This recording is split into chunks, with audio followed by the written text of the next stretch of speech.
We're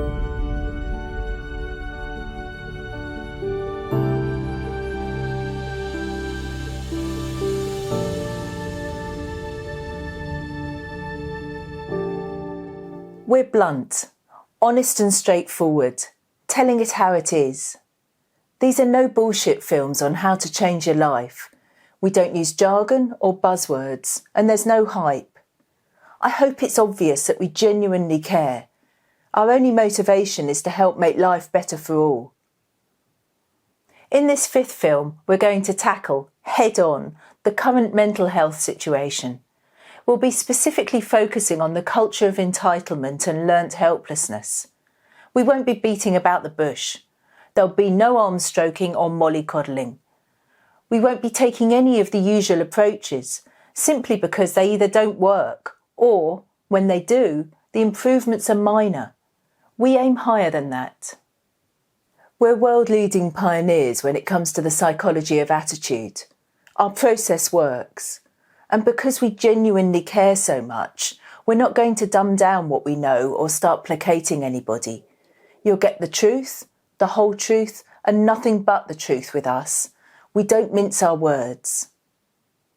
This is exactly the approach that's needed if you're someone suffering from a mental health issue, with very few exceptions. Our straightforwardness might sting a bit at first if you've been wrapped up in cotton wool by others. But facing reality is a good thing, and it's necessary if you want to achieve better psychological health. Process what I'm saying, step by step, bit by bit. You can always play this video over again and again so that you can understand it all in your own time.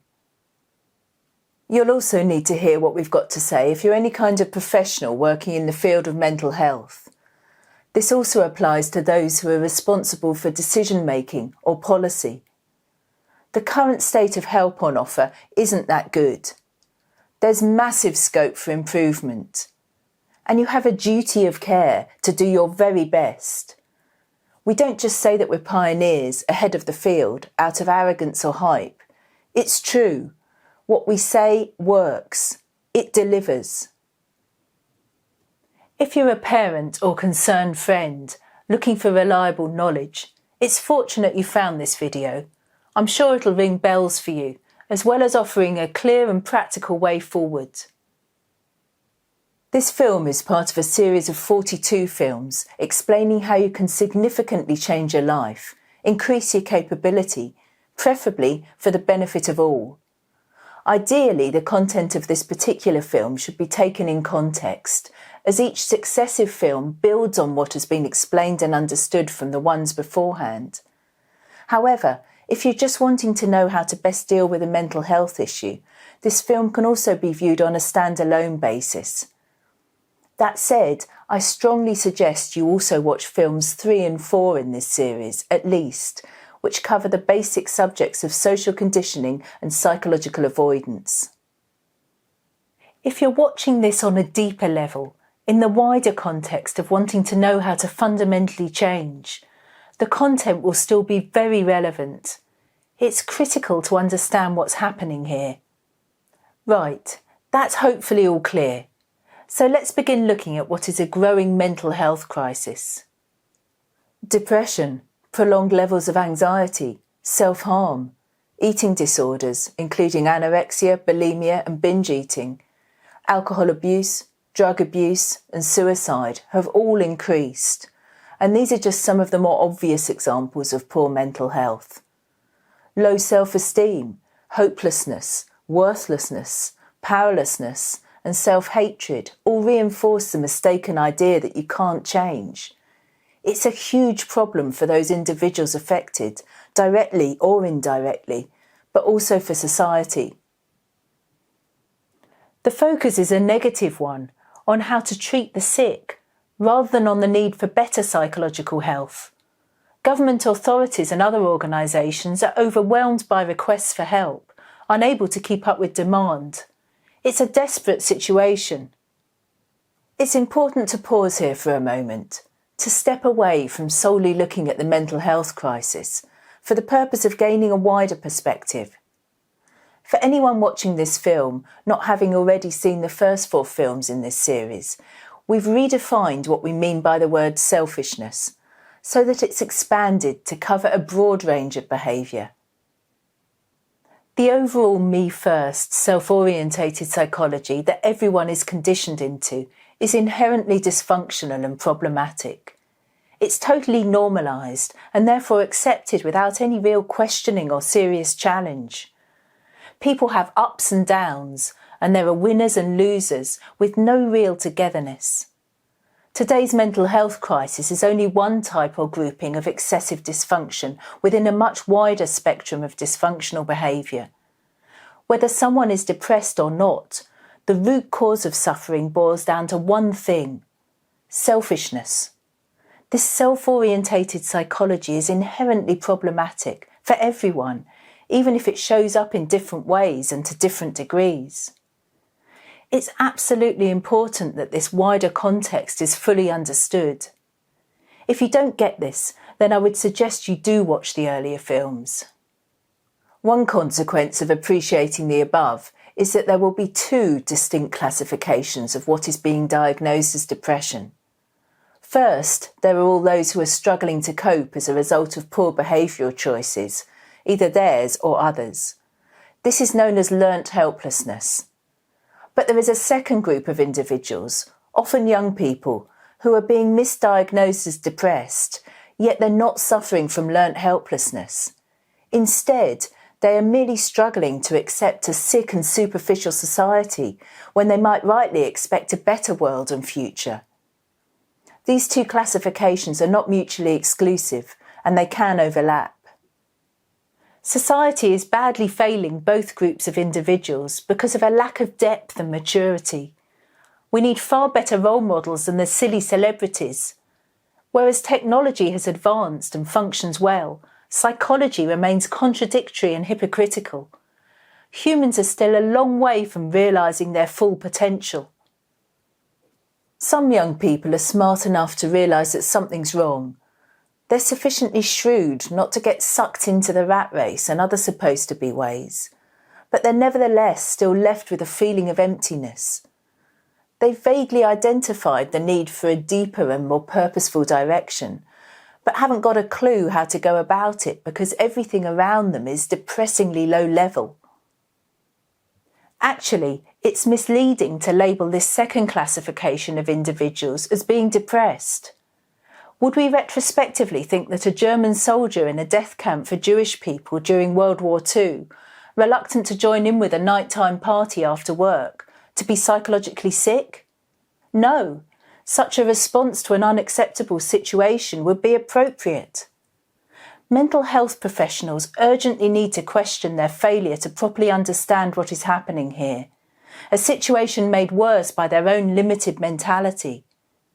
Some young people might be justifiably depressed, yet be less psychologically unhealthy than many so-called experts, requiring a very different course of action to that of treatment. They simply seek the means to improve the world around them, which is a noble pursuit. Focusing now on the first classification of those who suffer from depression, we need to examine what causes learnt helplessness. Perhaps the most basic starting point is distorted perception or a failure to face reality. This results in a blip or gap. There's some disruption and anxiety arises. So far, this is a description of what commonly happens within normal behaviour. But when there is excessive self-preoccupation, the problem will escalate. A poor situation quickly gets worse and becomes a bad one. There's a loss of control, and when this doesn't lessen, the next thing is to displace or grasp for a different solution. There are various options, although you usually pick the one you've seen being done by someone else. There's shutting off, self-harming, some kind of temporary escapism, or ending it all. When this is repeated, excluding actual suicide, of course, which can't happen more than once, you get learnt helplessness. As this set of habits becomes increasingly normalised, even compulsive, it's then hard to move on because of dependency. It's almost like being addicted. You become used to being mentally weak and incapable. The The present trend towards mental health problems is to accept that it's okay not to be okay. Whereas this is understandable in one way, it's dangerous in another. Increasing numbers of young people are choosing labels to define themselves as not okay. This conveniently absolves themselves of any blame or responsibility, and their parents and friends like this idea too, as it also lets them off the hook for any poor influence. Remember the Philip Larkin poem that we quoted in the previous film, which brilliantly summarises social conditioning. They fuck you up, your mum and dad. They may not mean to, but they do. They fill you with the faults they had and add some extra just for you. The desperate situation is explained away as a so-called illness rather than lots of bad behavioural choices. And when it's an illness, you can expect to be given drugs, which is a quicker and cheaper way of dealing with the problem compared to months or years of cognitive behavioural therapy. But antidepressant pills do little more than giving the person who is depressed a tin hat to wear.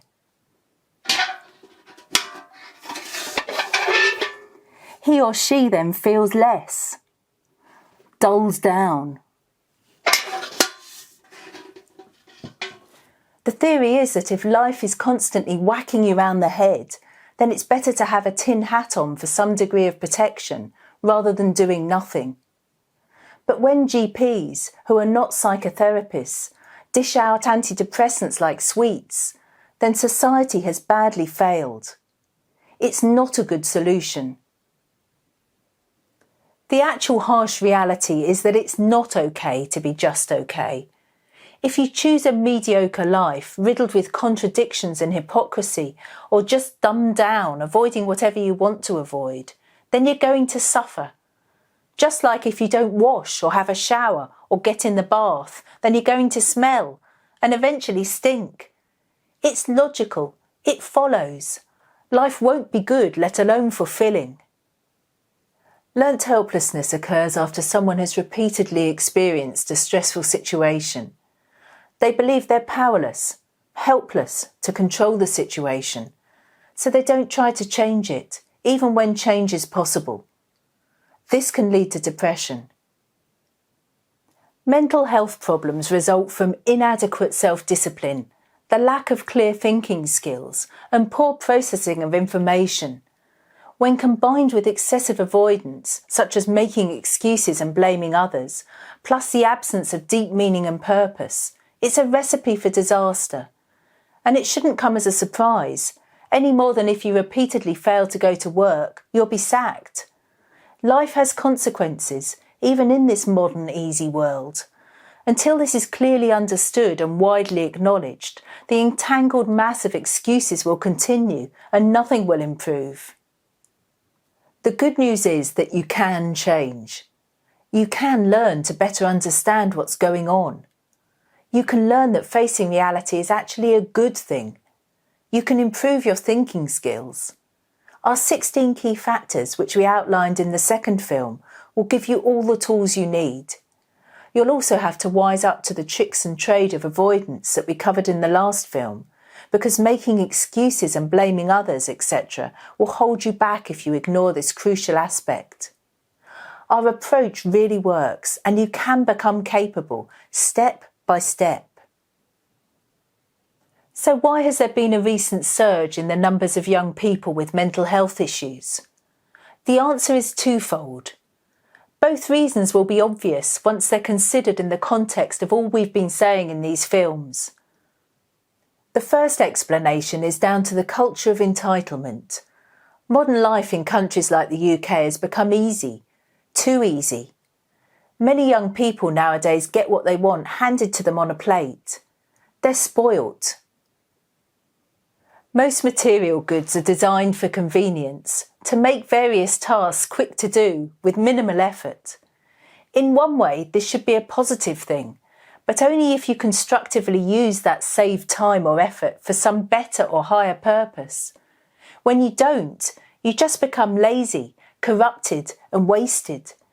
We haven't evolved and survived just to do sod all, stagnating. This isn't being alive, it's more like being a zombie. A commonly used term is the snowflake generation. They're less resilient, quicker to take offence and show irrational emotion. And of course, they make excuses like everyone else. They just can't take the heat. They melt away into slush at the slightest hint of change or pressure. Their parents have usually wrapped them up in cotton wool. They haven't learnt to put in effort and hard graft. They expect. They believe they're entitled.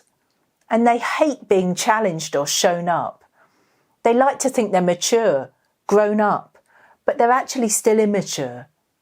The human potential is there, but it's buried under heap after heap of bullshit. This immaturity, this false thinking that you're more adult-like than you are, blocks learning. The feeling of entitlement, of being spoilt, means you think you know best, when you actually know little or nothing. It's easier to lash out at anyone who confronts you, like a kid having a tantrum. This stroppy behaviour often links with being excessively opinionated, shrouded with layers of clever justification. But these opinions are hollow, unsubstantiated, and therefore worthless. This is all a shame because it's a lost opportunity to learn and grow. The first warnings of this worrying trend probably came with the rise of political correctness. It's a sophisticated development from the usual avoidance strategy designed to minimise confrontation and offence. But it's gone way too far, verging on madness and obsession.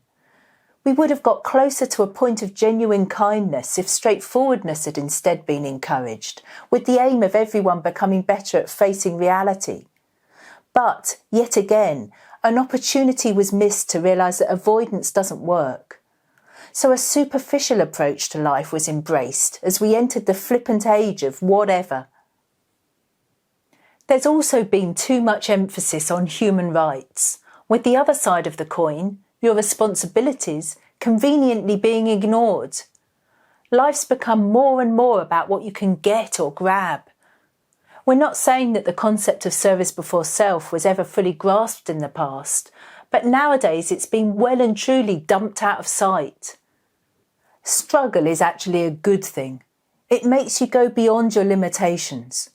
Everyone's heard of the saying, what doesn't kill you makes you stronger, and it's true. When you push to get better, you feel more fulfilled. When success doesn't come easily, automatically, you have to work hard to achieve something or make a dream come true.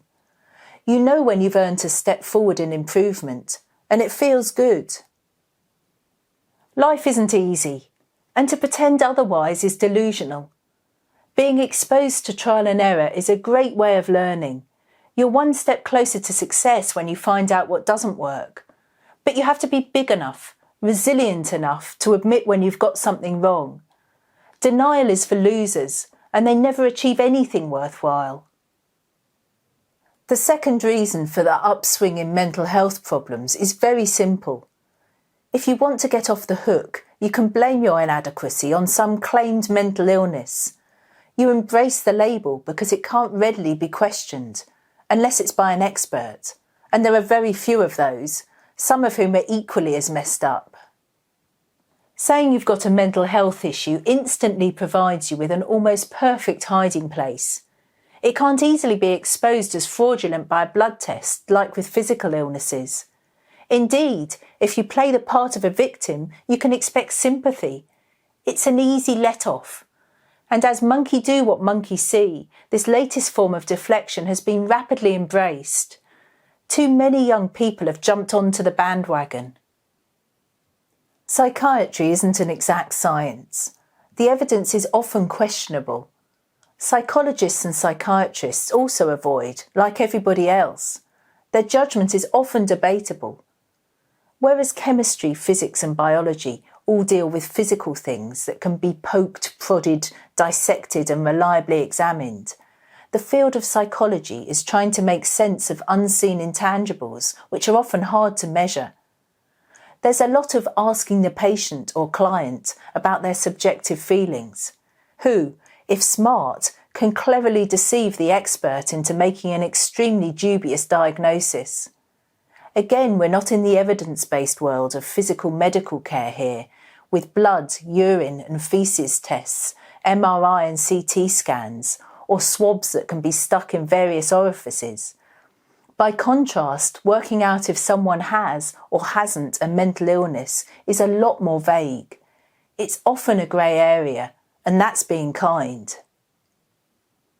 In recent years, many professionals have expressed their severe misgivings about what they see as the overdiagnosis of mental health problems. It's got to a stage where normal behaviour is being medicalised. Your GP might offer you antidepressants for grief, for example, when you're understandably feeling sad at the loss of a loved one, but certainly not suffering from a psychiatric disorder. We ran a medical clinic in Sudan for 25 years, examining, diagnosing and treating up to 36,000 patients every year, mainly Sudanese villagers, but also thousands of Ethiopian and Eritrean refugees. During all of this time, we can only recall 2 individuals with psychiatric problems, which is a huge contrast to what now goes on in any GP surgery here in the UK. Life's tough in these least developed countries, so people aren't spoilt or overly self-obsessed. There must be an honest and intelligent debate about what's gone wrong. Society has to clearly identify when a situation is a result of repeated poor behavioural choices or merely an elaborate or fashionable excuse, and, by contrast, when an individual genuinely has a psychiatric illness. We can't afford to keep pussyfooting around, muddying the water, failing to face what should be blatantly obvious. Medical resources are precious and should be reserved for those with real psychiatric disorders. The many who don't actually fall into this small category, despite their claims to the contrary, should be encouraged to see what's the matter with them, so they more clearly have the choice to move on and live a better life. Also, preferably, so that they can contribute to society rather than taking away from it. Learnt helplessness is just that, learnt. And if you can learn, then you can learn to unlearn. Without this rational approach, the rest of society is guilty by association.